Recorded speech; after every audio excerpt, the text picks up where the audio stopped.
Hey guys, প্ৰথমে আপোনাক welcome কৰিছো জব এলাইটিছ কি ইউটিউব চেনেলত। তো মই আজি এইটো ভিডিঅ'ত আলোচনা কৰিম DRDO ৰিকুৱাৰমেন্ট 2025 ৰ কাৰণে নোটিফিকেশন আহিছে আৰু তাৰে ডিটেইলছখিনি মই আপোনাক এইটো ভিডিঅ'ত প্ৰভাইড কৰিম। এতিয়া চাওক, যদি আপুনি ক্লাছ 10 পাছ কৰিছে তেতিয়াহ'লে আপুনি পোষ্টখিনিত এপ্লাই কৰিব পাৰিব এণ্ড আপুনি এলিজিবল হ'ব। জব লোকেশনটো আপোনাৰ ইণ্ডিয়াত হ'ব, অল ইণ্ডিয়া বেচিছ আপোনাৰ জব লোকেশন থাকিব। আপুনি এপ্লাই কৰাৰ পিছত কোনো ধৰণৰ এক্সাম দিব নালাগে সিলেকশন প্ৰসেছত, এণ্ড এপ্লাই কৰোঁতে আপুনি কোনো ধৰণৰ এপ্লিকেশন ফি পেমেন্ট কৰিব নালাগে। উইদাউট এপ্লিকেশন ফি আপুনি আপোনাৰ এপ্লিকেশন হয় এটা আপুনি ফাইনাল সাবমিট কৰিব পাৰিব।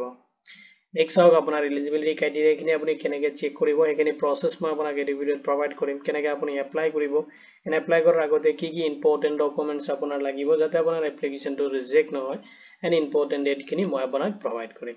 এতিয়া চাওক ডিটেইলছখিনি। এতিয়া চাওক, DRDO GTRE ৰিকুৱাৰমেন্ট 2025 ৰ কাৰণে নোটিফিকেশন আহিছে, য'ত আপোনাৰ ভেকেন্সি ডিটেইল দি আছে। DRDO যেটো নিউ ভেকেন্সি আহিছে 2025 ৰ কাৰণে।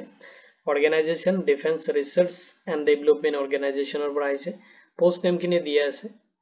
এতিয়া চাওক, ফিটাৰৰ কাৰণে পোষ্ট আছে, নেক্সট আছে trainer, machinist, welder, electrician, painter, carpenter, diesel mechanics, frontiersmen, attendance operator, chemical plant, electronic mechanic, book binder, COPA, graduate apprentice and diploma এপ্ৰেণ্টিক্সৰ কাৰণে ৰিকুৱাৰমেণ্ট আহিছে আৰু আপুনি এই পোষ্টখিনিৰ কাৰণে এপ্লাই কৰিব পাৰিব, য'ত আপোনাৰ টোটেল পোষ্ট আছে 150 আৰু এপ্লাই যিটো মোড হয় আপুনি অনলাইনত এপ্লাই কৰিব লাগিব। All India male female candidate eligible হয় এপ্লাইৰ কাৰণে। এপ্লাই কৰোঁতে আপুনি এজ লিমিটখিনি ফ'ল' কৰিব লাগিব, য'ত আপোনাৰ মিনিমাম এজ বিচাৰিছে 18 ইয়াৰ্ছ হ'লে আপুনি পোষ্টখিনিত এপ্লাইৰ কাৰণে এলিজিবল হ'ব। লগতে মেক্সিমাম আপুনি 27 ইয়াৰ্ছ লৈ কিনে আপুনি পোষ্টখিনিত এপ্লাই কৰিব পাৰিব। এজ এ ৰিলেক্সেশ্যনখিনি এপ্লিকেবল হ'ব এজ পাৰ দ্য গভৰ্ণমেণ্ট যিটো নৰ্মছ আছে, ৰুলছ আছে, সেইটো হিচাপত আপুনি এজ এ ৰিলেক্সেশ্যনখিনি ৰিচিভ কৰিব। আপুনি চাওক, এপ্লিকেশ্যন ফি আপুনি পেমেন্ট কৰিব নালাগে। উইদাউট ফি আপোনাৰ এপ্লিকেশ্যনটো আপুনি সাবমিট কৰিব পাৰিব। আপুনি নেক্সট চাওক, সিলেকশন প্ৰসেছত আপুনি কোনো ধৰণৰ এক্সামিনেশ্যন দিব নালাগে। আপোনাৰ মেৰিট বেচিছ আপোনাৰ সিলেকশন হ'ব। এডুকেশ্যনেল কোৱালিফিকেশ্যন বিচাৰিছে, চাওক যদি আপুনি ক্লাছ 10, 12 ডিপ্ল'মা কৰিছে, যদি আপুনি বা গ্ৰেজুৱেশ্যন ডিগ্ৰী কৰিছে, আপুনি যিকোনো আৰ্টছ, কমাৰ্চ, ছায়েন্সৰ পৰা বা বেচেলাৰ্ছ ডিগ্ৰী আপুনি কমপ্লিট কৰিছে, যেনেকৈ বিটেক কৰিছে, ঠিক আছে, বেচেলাৰ অফ ইঞ্জিনিয়াৰিং কোৰ্ছ যদি আপুনি কমপ্লিট কৰিছে তেতিয়াহ'লে আপুনি পোষ্টখিনিৰ কাৰণে এলিজিবল হ'ব আৰু আপুনি কৰা হ'ব লাগিব যিকোনো ৰিকগনাইজ বৰ্ড আৰু ইউনিভাৰ্চিটিৰ পৰা আপুনি আপোনাৰ কোৰ্ছটো কৰা হ'ব লাগিব। ইম্পৰ্টেণ্ট ডকুমেণ্টছখিনি চাই লওক, য'ত আপোনাৰ পাছপোৰ্ট সাইজ ফটো লাগিব, চিগনেচাৰ লাগিব, আধাৰ লাগিব, educational certificate, caste certificate, NS প্ৰুফৰ কাৰণে আপোনাৰ এটা ডকুমেণ্টছ আপোনাৰ লগত ৰাখিব লাগিব। আপুনি কেনেকৈ এপ্লাই কৰিব, এপ্লাই কৰোঁতে প্ৰথমতে আপুনি ভিজিট কৰিব লাগিব অফিচিয়েল ৱেবছাইটত। তাৰ পৰা আপুনি অফিচিয়েল যিটো নোটিফিকেশ্যন আছে, আপুনি ডিফেন্সৰ যিটো অফিচিয়েল ৱেবছাইট আছে, DRDOৰ যিটো অফিচিয়েল ৱেবছাইট আছে তাতে ভিজিট কৰিব। কৰি কিনে আপুনি কেৰিয়াৰ ছেকশ্যনত যাই কিনে যিটো লেটেষ্ট ৰিকুৱাৰমেণ্ট আহিছে এটা আপুনি ডাউনলোড কৰিব লাগিব। ডাউনলোড কৰি কিনে আপোনাৰ এলিজিবিলিটি ক্ৰাইটেৰিয়া আপুনি ৰিচেক কৰিব লাগিব। কৰি কিনে আপুনি প্ৰথমতে ৰেজিষ্ট্ৰেশ্যন কৰিব লাগিব। তাৰ কাৰণে আপুনি যিটো ৰেজিষ্ট্ৰেশ্যন ডিটেইলছ আছে তাতে ক্লিক হিয়াৰত ক্লিক কৰি কিনে আপুনি ৰেজিষ্ট্ৰেশ্যন কৰিব। নেক্সট আপুনি লগইন কৰি কিনে আপোনাৰ এপ্লিকেশ্যনটো আপুনি ফিল আপ কৰিব লাগিব। লগতে আপুনি আপলোড কৰিব লাগিব ৰিকুৱাৰমেণ্ট ডকুমেণ্টছখিনি। আপলোড কৰি কিনে আপুনি আপোনাৰ এপ্লিকেশ্যনটো কমপ্লিট কৰিব পাৰিব। এতিয়া চাওক ইম্পৰ্টেণ্ট ডেটখিনি। তো অনলাইন অলৰেডি এপ্লিকেশ্যন ষ্টাৰ্ট হৈছে আৰু আপুনি লাষ্ট এপ্লাই কৰিব পাৰিব 8 মে 2025 লৈ কিনে।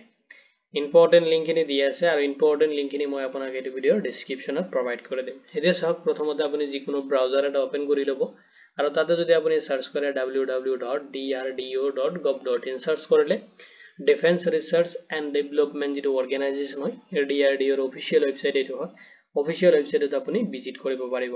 ভিজিট কৰাৰ পিছত চাওক এটা দিয়া আছে হোৱাটছ নিউ। তো এই যে ৰিকুৱাৰমেণ্ট ডিটেইলছখিনি দিয়া আছে আপুনি ইয়াৰ পৰাও ডাউনলোড কৰিব পাৰে বা ওপৰত চাব আপুনি যিটো মেইন মেনু বা হোম বাটনত দিয়া আছে তাতে আপুনি ক্লিক কৰিব। চাওক অপশ্যনখিনি দিয়া আছে ওপৰতে, কেৰিয়াৰ্ছ অপশ্যনত ক্লিক কৰিব। ক্লিক কৰিলে যিটো কেৰিয়াৰৰ কাৰণে নোটিফিকেশ্যন আহিছে সেইখিনি ডিটেইলছ আপুনি তাতে পাই যাব। তাৰ পৰা আপুনি যিটো কাৰেণ্ট ৰিকুৱাৰমেণ্ট আছে ডিটেইলছখিনি আপুনি তাতে চিলেক্ট কৰি ল'ব। এতিয়া চাওক কেৰিয়াৰৰ যিটো হোম পেজ আহি গৈছে, আপুনি ইয়াতে চেক কৰিব লাগিব যিটো ৰিচেণ্টলি আপোনাৰ ইনভিটেশ্যন আহিছে এটা আপুনি ক্লিক কৰিব। চব ক্লিক কৰাৰ পিছত আপোনাৰ যিটো অফিচিয়েল নোটিফিকেশ্যন হয় সেইটো ডাউনলোড হৈ যাব। এইটো অফিচিয়েল নোটিফিকেশ্যন হয়। এডভাৰটাইজিং ফৰ্মটো এপ্লিকেশ্যন ফৰ্মটো দিয়া আছে, আপুনি এপ্লিকেশ্যন ফৰ্ম এটা ফিল আপ কৰিব লাগিব।